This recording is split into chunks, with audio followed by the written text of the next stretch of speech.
오늘 본문에 우는 장면이 나와서 구약 시대에 있었던 눈물 가운데 한 사람의 눈물을 기억하면서 오늘은 시작하려고 합니다.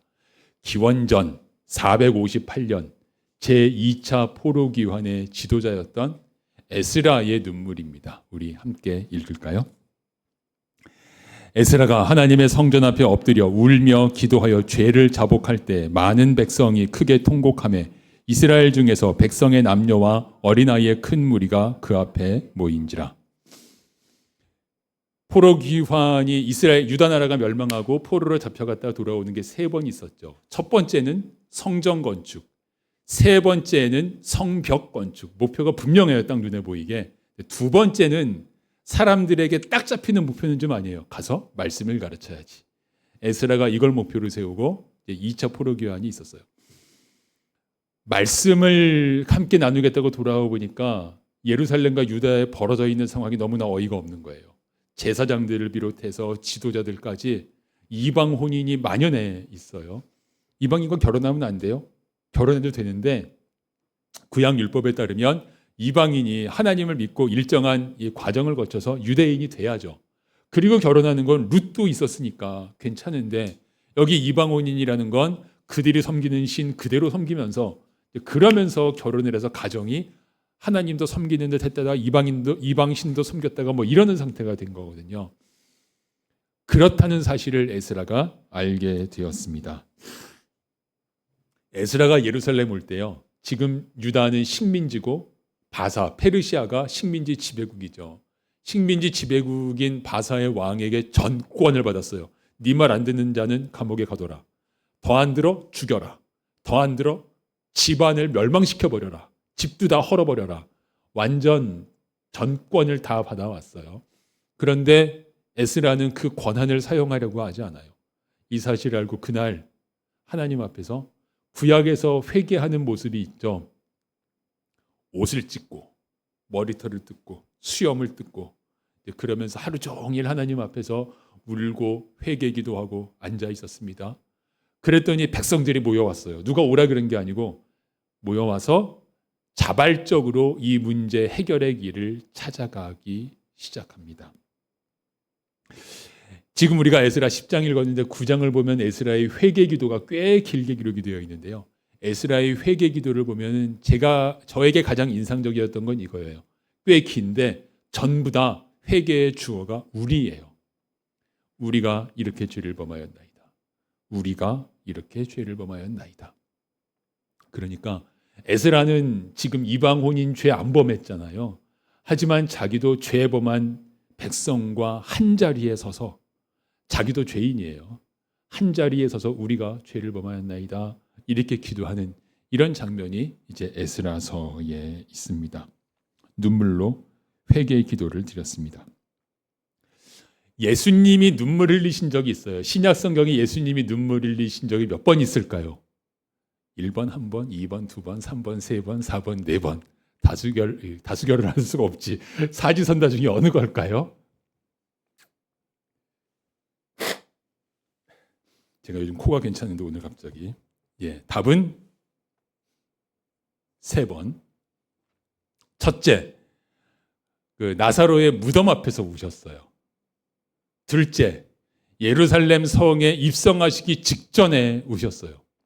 셋째, 여기 히브리서인데요. 이게 눈으로 말씀은 보시고 이게 겟세마네 기도를 가리키는 것으로 받아들여져요. 복음서가 전하는 겟세마네 기도에는 예수님께서 우셨다라고 하는 진술은 없어요.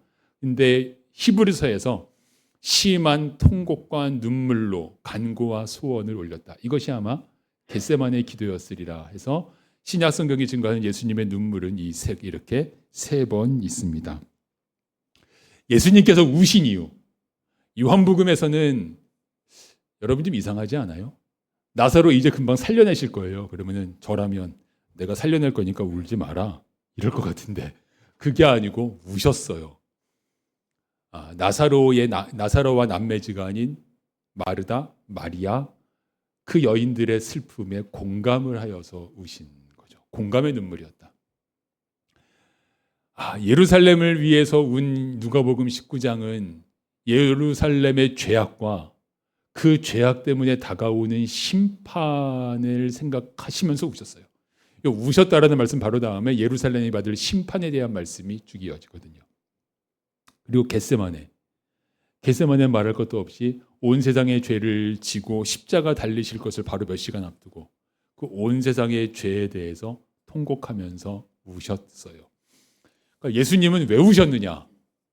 아픔과 죄 때문에 우셨는데 아픔도 원인은 죄니까 예수님이 우신 이유는 온 세상의 죄 때문에 온 세상의 죄에 대해서 마음 아파하시고 그것 때문에 우셨다 하는 것을 볼 수가 있습니다. 근데 이번 주간에요, 이 눈물이 있는 본문이라서 예수님의 눈물 하고 찾아보고 묵상을 하다가 좀 새삼스러운 사실을 깨달았는데요.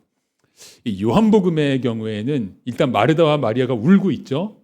주변에도 우는 사람들이 있죠. 그걸 예수님이 공감하셨는데 이 두 번째와 세 번째 눈물에서는 정작 울어야 할 사람들은 안 울고 있어요. 예루살렘 성에 사는 사람들은 죄악 가운데 살고 있잖아요. 그거 모르나요? 알아요. 그런데 그들은 안 울어요. 감출라 그러고 자기는 의인이라 그러고 예수님 때문에 드러나니까 예수님 죽일라 그러고 자기 정작 울어야 할 사람들은 안 울고 있는데 예수님은 우셨어요. 겟세마네 같은 경우에도 정작 울어야 할 죄악 가운데 살아가는 사람들은 울지 않고 제자들 다 졸았잖아요.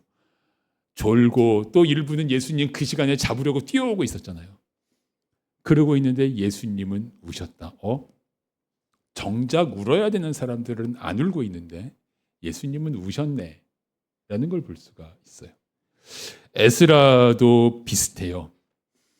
에스라 당시에요, 그 지도자들이, 제사장들이 자기들이 잘못하는 거 몰랐을까요? 제사장들인데 율법을 얼마나 잘 아는데 이런 식으로 이방원이 나면 안 된다는 거 다 알죠. 아는데 왜 했을까? 시대가 그래. 율법은 옛날이지. 이 시대에 무슨 혹시 이렇게 했을까? 그들은 자기들의 죄에 대해서 사실 울어야 할 사람들인데 죄를 범하면서 그들은 안 울고 있어요. 에스라가 울었어요. 하나님의 사람 에스라는, 그리고 예수님은 정작 울어야 할 이유가 있는 사람들은 울지 않고 있는데 이분들은 우셨네? 라는 사실을 보게끔 됩니다. 에스라 시대를 조금만 더 생각해 보면요, 사실 참 황당한 일이에요. 그 포로 생활에서 돌아오는 포로 귀환이 3번 있었습니다. 잠깐만 이렇게 머리를 회전시키지 않고 있다가 이렇게 들으시면 확 지나가 버릴 수 있어요. 잠깐만 머리를 긴장시키시고, 첫 번째 포로 귀환과 두 번째 포로 귀환의 간격이 80년이에요. 그리고 첫 번째 포로 귀환에서 성전을 20년 만에 지었거든요. 그러니까 성전 짓고 나서 두 번째 포로 귀환까지는 60년 간격이 있어요. 첫 번째 포로 귀환을 할 때요, 백성들 간절했어요. 우리가 죄악을 범해서 유다 나라가 멸망했고 성전은 다 무너져 내렸고 포로 생활하고 있잖아요. 지금 우리들은 아무 데서나 예배 드릴 수 있지만 그 시대의 예배는 성전이 있어야 드립니다. 성전이 없으면 예배를 못 드립니다. 그래서 그들은 포로 생활 중에 어쨌든 뭘 발명했잖아요. 회당 제도를 발명을 했어요. 안식일이면 회당에 모여서 모임은 하지만 예배는 드릴 수가 없어요. 하나님, 우리가 죄악을 지었습니다. 우리를 고향에 돌려보내 주셔서 무너진 성전 재건하게 하시고 다시 성전 예배 드리게 하소서. 간절했어요. 안 될 줄 알았어요. 기적이 일어났습니다. 고향에 돌아왔어요. 성전 우여곡절 끝에 지었습니다. 그리고 60년이 지났어요. 자, 그렇게 간절히 구했던 성전이면 성전 짓고 예배 드리고 믿음 생활 잘하고 살았어야지. 근데 60년 지나면서 간절하면 다 사라지고 예배 그냥 대충 드리고 대충 살고 있는 거예요. 그러면서 눈물도 없어졌어. 간절함이 없어졌어요. 그런 이들을 위해서 에스라는 울고 있었다 하는 것을 보게 됩니다. 자기는 죄 지은 자 아닌데 우리가 죄를 범하였나이다 하면서 에스라의 눈물, 예수님의 눈물 기억하면서 오늘 본문 들어갑니다. 우는 여인들이 있습니다. 오늘 본문의 여인들의 눈물 같이 읽겠습니다. 그들이 예수를 끌고 갈 때 시몬이라는 구레네 사람이 시골에서 오는 것을 붙들어 그에게 십자가를 지워 예수를 따르게 하니라. 또 백성과 및 그를 위하여 가슴을 치며 슬피 우는 여자의 큰 무리가 따라오는지라. 원래 십자가에 못 박힐 사람은 자기가 못 박힐 십자가를 잔인하게도 자기가 메고 가게 되어 있는데, 예수님은 워낙 채찍으로 심하게 맞으셔서 몸 자체가 십자가를 지실 수 있는 상태가 아니었죠. 그래서 구레네 사람 시몬이 대신 지도록 군병들이 그를 끌어왔습니다. 다른 복음서 보면 구레네 시몬의 아들들 이름이 나와요. 저 기억하는데요. 신학대학원 다닐 때 이게 시험 문제 한번 나왔어요. 구레네 시몬의 두 아들의 이름은 이렇게. 자, 다른 복음서에 보면 알렉산더와 루포의 아버지 구레네 시몬 그러는데, 그러니까 그랬을 거예요. 누가복음을 쓰면서 그게 있잖아. 거기 있는 알렉산더와 루포라는 성도 알지? 그들의 아버지가 예수님 십자가 대신 졌다니까.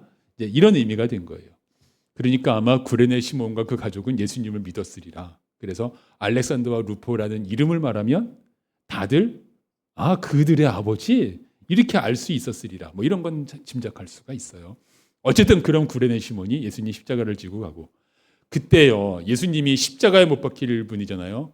십자가형을 받는 자를 위해서 이렇게 공개적으로 애도하는 건 금지되어 있었어요. 일제 강점기를 생각해 보세요. 독립운동을 열심히 하던 분이 그냥 붙잡혀서 처형당하러 가는데 그 뒤를 따라가면서 울면 일본 경찰들이 좋아하겠습니까? 한패야? 뭐 이렇게 되겠죠. 그러니까 이 여인들이 따라가면서 운다는 건 자기들에게 닥쳐올 수 있는 위험을 감수했다라는 그런 의미가 됩니다. 그렇게 울면서 따라갔습니다. 자, 그들에게 이제 예수님께서 말씀하세요. 지금 몸이 너무나 힘들고 십자가를 향해 가고 계시는데 그들에게 예수님이 주시는 말씀이 28절 같이 읽겠습니다. 예수께서 돌이켜 그들을 향하여 이르시되 예루살렘의 딸들아 나를 위하여 울지 말고 너희와 너희 자녀를 위하여 울라. 이 여인들이 다 예루살렘 여인들인가? 아닐 거예요. 지금이 6월절 명절이니까 사방에서 모여온 사람들이 많았을 것이고, 좀 있다가 예수님 무덤으로 찾아갈 여인들도 이 뒤에 있었겠죠. 갈릴리에서 명절이라서 내려온 여인들이 아마 더 많았으리라 싶은데 왜 예루살렘 딸들아 그랬을까? 여기서 예루살렘은 지명으로서의 의미가 아니라 상징적인 의미로 하나님 백성이란 뜻이겠구나 하는 것을 알 수가 있죠. 하나님의 백성인 여인들이요, 지금 이렇게 마음의 간절함으로 따라오고 있는 하나님 백성인 여인들이요, 나를 위해 울지 말고 예수님 위해 울고 있죠. 말이 돼 지금 이게? 말이 돼 이게? 막 통곡밖에 안 나오는 이 상황인 건 뭐 누구나 공감할 수 있는데, 나를 위해 울지 말고 너희와 너희 자녀를 위해 울라. 무슨 뜻일까요? 여러분, 십자가에 못 박히시는 예수님이 문제입니까? 죄악 가운데 살고 있는 백성이 문제입니까? 문제는 죄악 가운데 살고 있는 백성이 문제예요.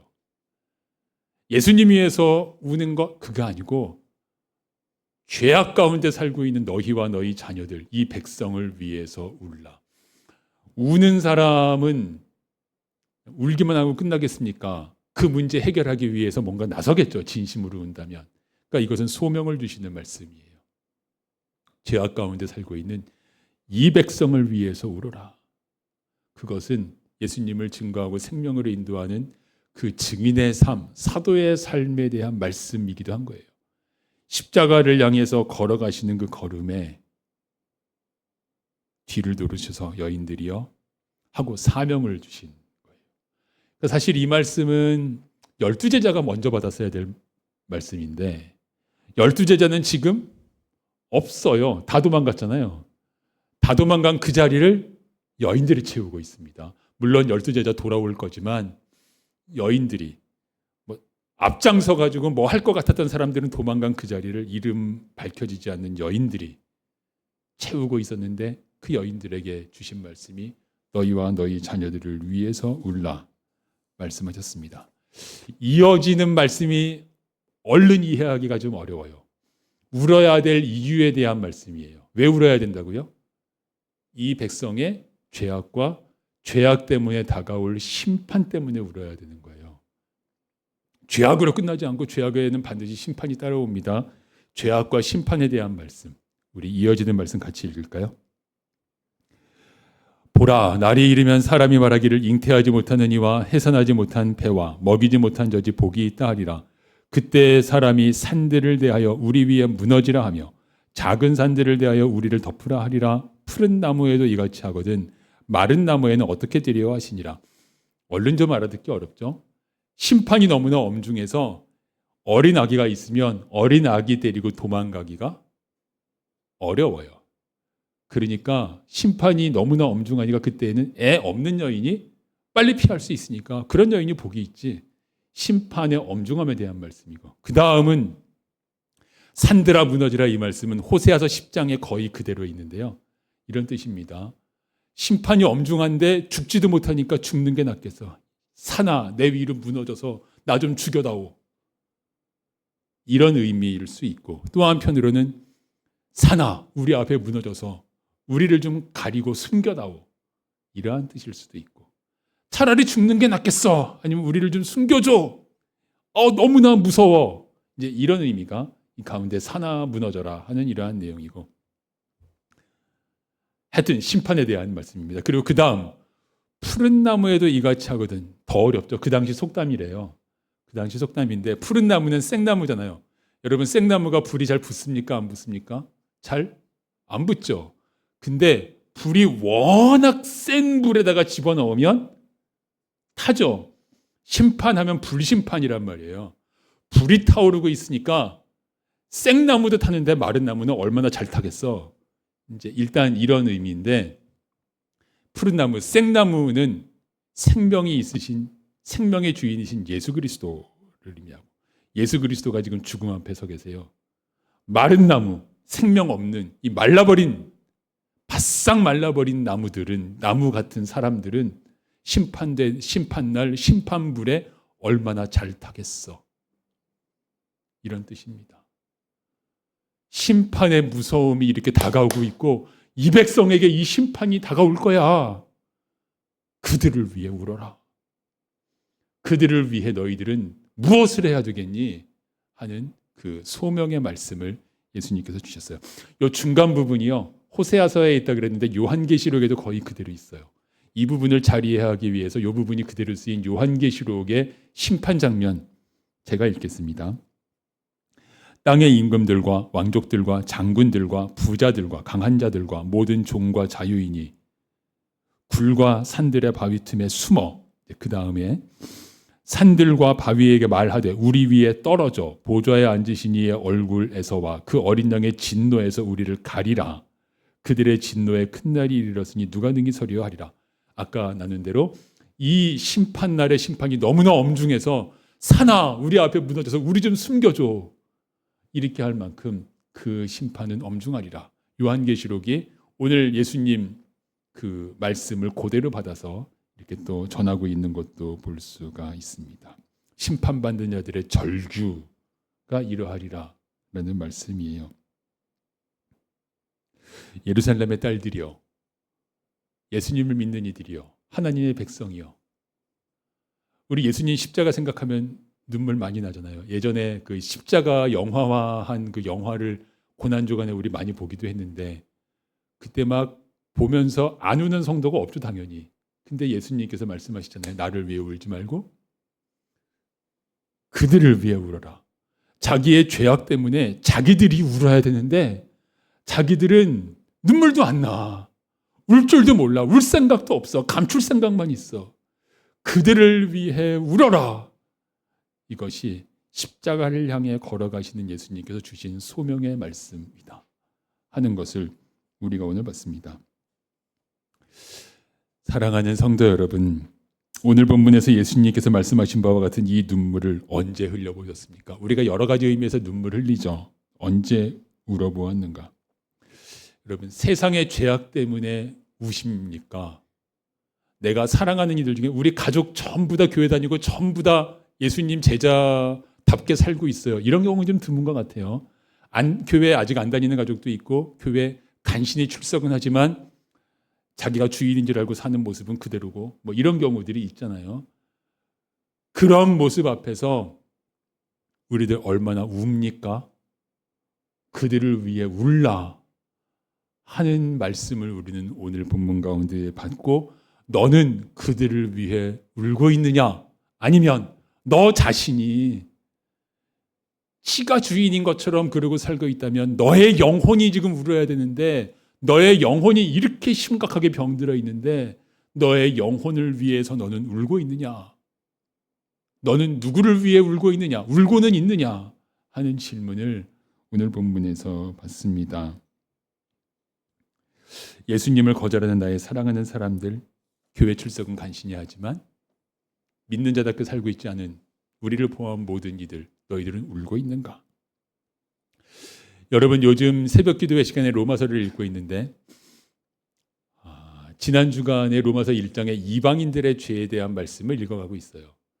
이방인들의 죄의 이방인들의 죄 중에서 가장 큰 죄 무엇일까요? 라고 새벽 기도회 때 읽었던 바 있어요.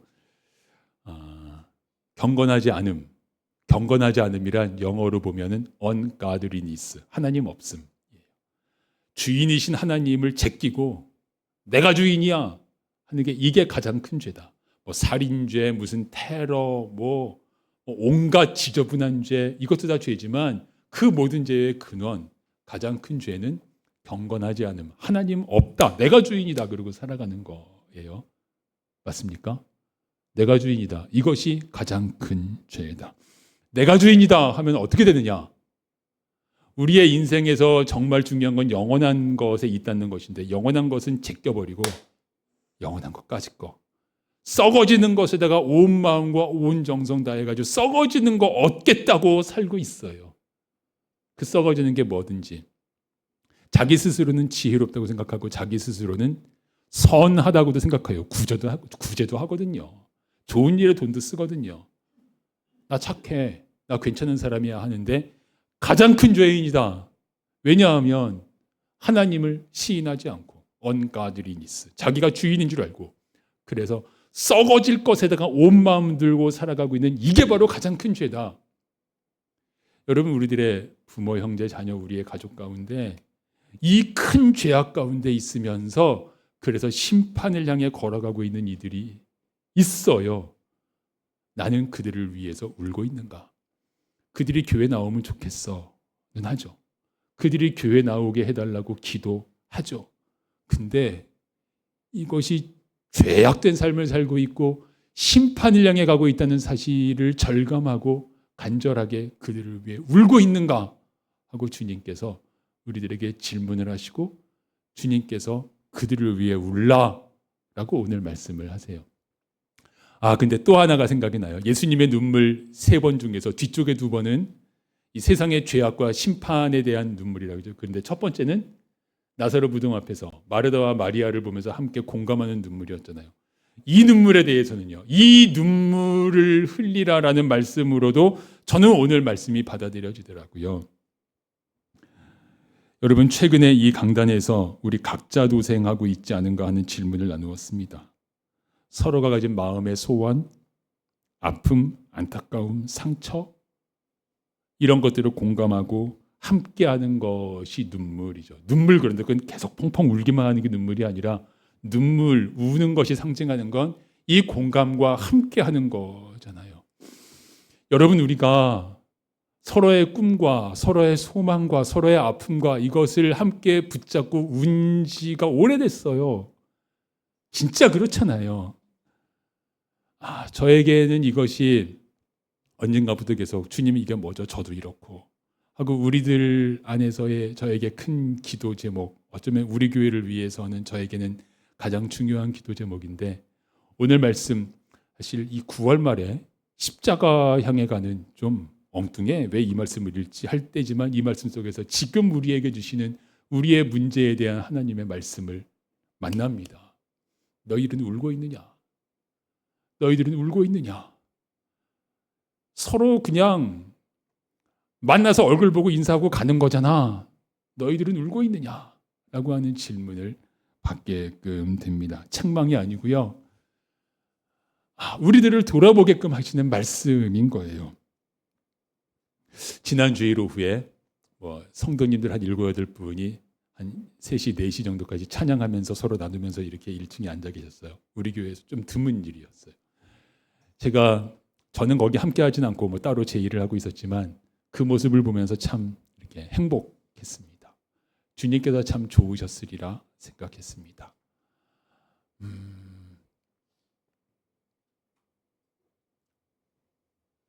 너희와 너희 자녀를 위해 울라. 우리는 울고 있는가? 하는 질문을 받습니다. 이것은 소명이기도 하고 우리 공동체를 향해서 우리를 돌아보게 하시는 말씀이기도 한 거예요. 자, 그래서 오늘 본문을 이렇게 정리해 봤습니다. 우는가? 누구를 위해 우는가?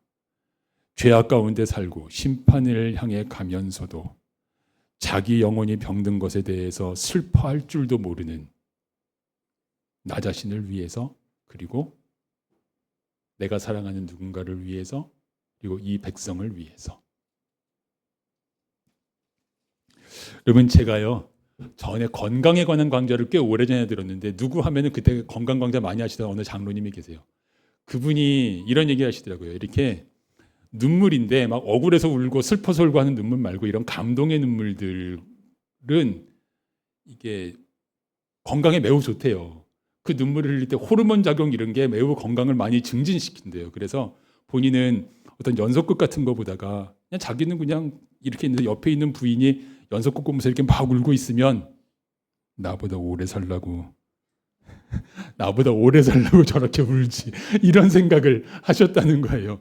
하나님께서 창조하신 이 창조에는 신비한 게 많아서 여러분 이렇게 울면 어떻게 된다고요? 오래 삽니다. 오래 사는 덤이 있는 것이 눈물이다.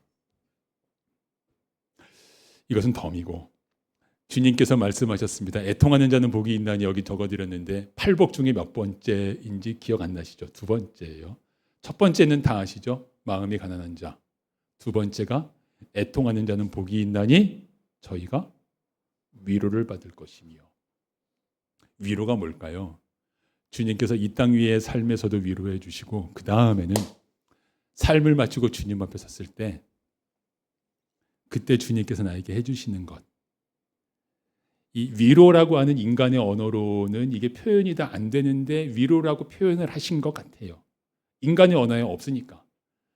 그날 주님께서 나를 만나시면서 주님께서 나에게 대해 주실 거, 이게 위로인 거예요. 애통하며 살아온 자에게. 위로라는 말로는 다 표현할 수 없는 그 은혜가 우리를 기다리고 있습니다. 누구를 위해 우는가 질문 받으면서 주님을 뵙는 그날을 기다립니다. 기도하겠습니다.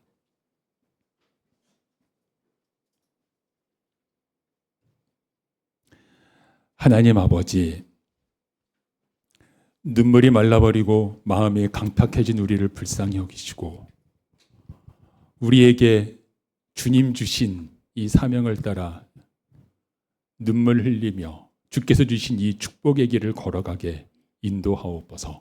예수 그리스도의 이름으로 기도드립니다. 아멘.